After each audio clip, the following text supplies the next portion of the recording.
राज्यों में बारिश से हाहाकार, मुश्किल में पूर्व उपराष्ट्रपति हामिद अंसारी। श्रीलंका 7 दशकों के सबसे खराब दौर में, कोरोना को लेकर WHO की चेतावनी। नमस्कार, मैं रूपाली बर्वे और आप देख रहे हैं वेब दुनिया की खास पेशकश WD Now, जिसमें बात करेंगे हफ्ते भर की सुर्खियों की एक अलग अंदाज में। देश के कई राज्यों में भारी बारिश से हाहाकार मचा हुआ है। आसमानी आफत के चलते सामान्य जनजीवन पटरी से उतर गया है। गुजरात, महाराष्ट्र और मध्य प्रदेश में बारिश सबसे ज्यादा कहर बरपा रही है। देश का आधे से ज्यादा हिस्सा इन दिनों बारिश की चपेट में है। बाढ़ व वर्षाजन्य हादसों में 300 से ज्यादा लोगों की मौत हो चुकी है। तेलंगाना, केरल, छत्तीसगढ़, राजस्थान, उत्तराखंड भी बारिश का प्रकोप झेल रहे हैं। भारी बारिश के चलते बद्रीनाथ हाईवे पर ऑल वेदर रोड की 80 मीटर तक सड़क गायब हो गई। छत्तीसगढ़ में पिछले 1.5 माह के दौरान बारिश से संबंधित घटनाओं और अन्य प्राकृतिक आपदाओं में कम से कम 26 लोगों की मौत हो गई, जबकि बस्तर इलाके में इंद्रावती समेत कई नदियां खतरे के निशान से ऊपर बह रही है। दूसरी ओर देश के सबसे बड़े राज्य उत्तर प्रदेश में मानसून आने के लगभग 3 सप्ताह बाद भी 75 में से 71 जिलों में कम बारिश होने से खरीफ फसलों के उत्पादन पर प्रतिकूल असर पड़ने की आशंका है। कौशाम्बी इस साल 98% कम बारिश वाला सबसे शुष्क जिला है। 55 अन्य जिलों को भी कम बारिश वाले जिलों के रूप में चिन्हित किया गया है। यूपी में अब तक सिर्फ औसतन 77.3 मिलीमीटर बारिश हुई है, जो कि सामान्य से 65% कम है।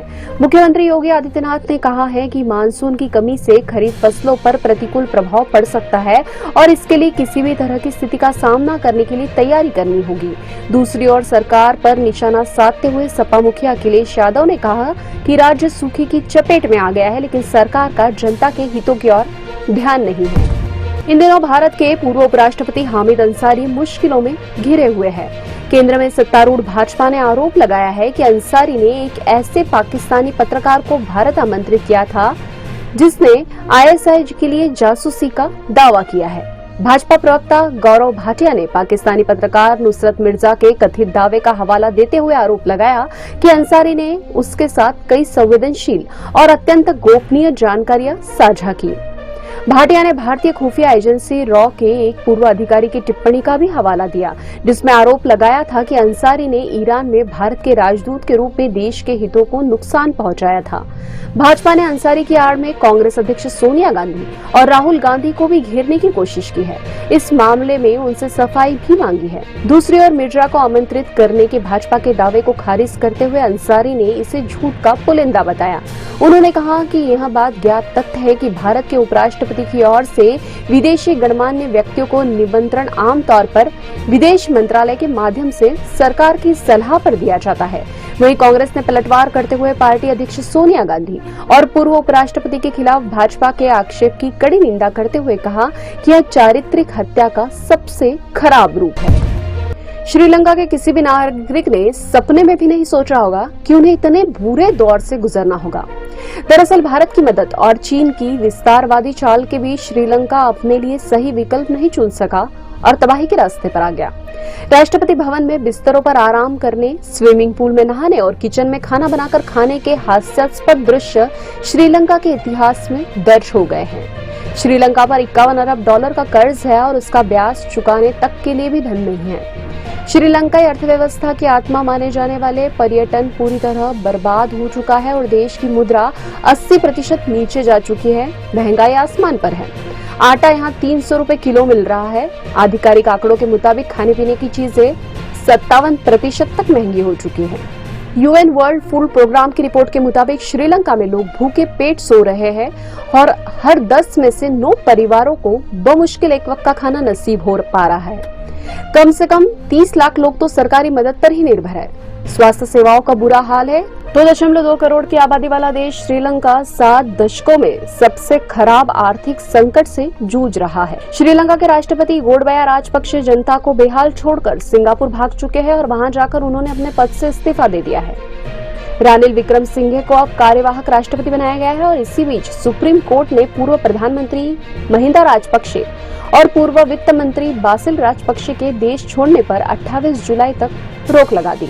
अंतरिम राष्ट्रपति विक्रम सिंघे ने राष्ट्रपति को संबोधित करने के लिए महामहिम शब्द के इस्तेमाल पर रोक लगाने का फैसला किया है और कहा है कि राष्ट्रपति के झंडे को खत्म किया जाएगा, क्योंकि देश को सिर्फ एक झंडे के इर्द गिर्द जुटना चाहिए और वह राष्ट्रीय ध्वज है।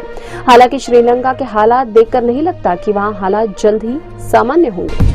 मौसम में बदलाव के साथ ही भारत में कोरोना संक्रमितों की संख्या में भी इजाफा हुआ है। भारत में एक दिन में कोरोना संक्रमण के 20,000 से ज्यादा मामले सामने आए हैं, जबकि 47 लोगों की मौत हुई। वहीं महाराष्ट्र में एक दिन में 2,300 से ज्यादा, जबकि राजधानी दिल्ली में 600 से ज्यादा मामले सामने आए हैं और मरने वालों में सर्वाधिक केरल से 20 है।